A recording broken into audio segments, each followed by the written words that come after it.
Hi friends, రసవాద Alchemy ఛానల్కు స్వాగతం. ఈరోజు మన వీడియోలో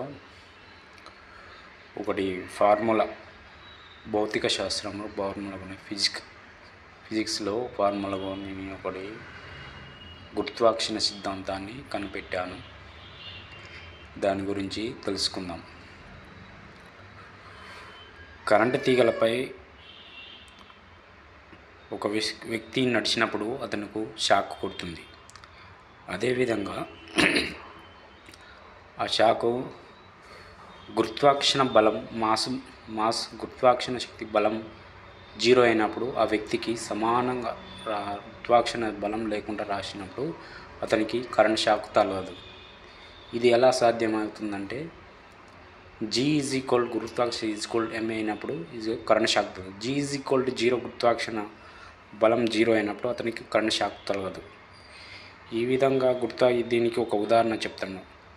ఒక పక్షి కరెంటు తీగలపై వాలినప్పుడు దాని గురుత్వాకర్షణ కరెంట్ షాక్ తగలదు. అదే 2 తీగలపై సమానంగా బలం ప్రయోగించి తాకినప్పుడు దానికి కరెంట్ షాక్ తాకుతుంది. ఈ విధంగా పక్షికి 2 రెక్కలు 2 తీగలు తాగడం వల్ల పక్షికి కరెంట్ షాక్ తాకుతుంది.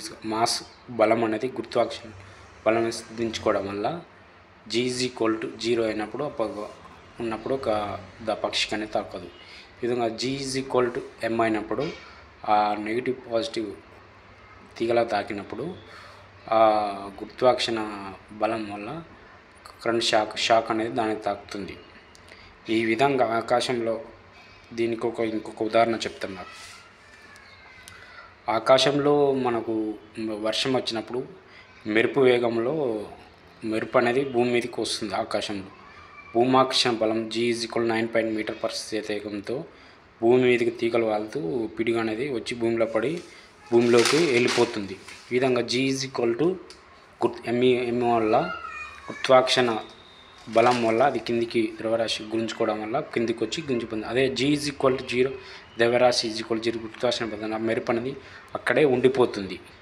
ఈ విధంగా గురుత్వాకర్షణ బలం 0 ఆ పిడుగుకు దానికి రాకుండా ఈ ప్రమాదం ఉంటుంది. ఈ విధంగా G 0 మీద ఈ ప్రిన్సిపల్ని ప్రయోగించడం ద్వారా మిసైల్స్, బాంబులు, అటం బాంబులు దేశాల వ్యవస్థ మీద ఏ దేశం మీద వినాశనం పడకుండా గురుత్వాకర్షణ 0 సిద్ధాంతాన్ని ప్రతిపాదించి వచ్చే విపత్తులను ఆపవచ్చు. నెక్స్ట్ వీడియోలో ఈ గురుత్వాకర్షణ G 0 ఐన్స్టీన్స్ ద్రవ్యరాశి, స్థితిశక్తి, గతిశక్తికి ఎలా మార్పిడి చేయాలో దానికి విపులంగా ప్రిన్సిపల్తో సహా తెలియచేస్తాను. ఇది నాది గురుత్వాకర్షణ 0 సిద్ధాంతం.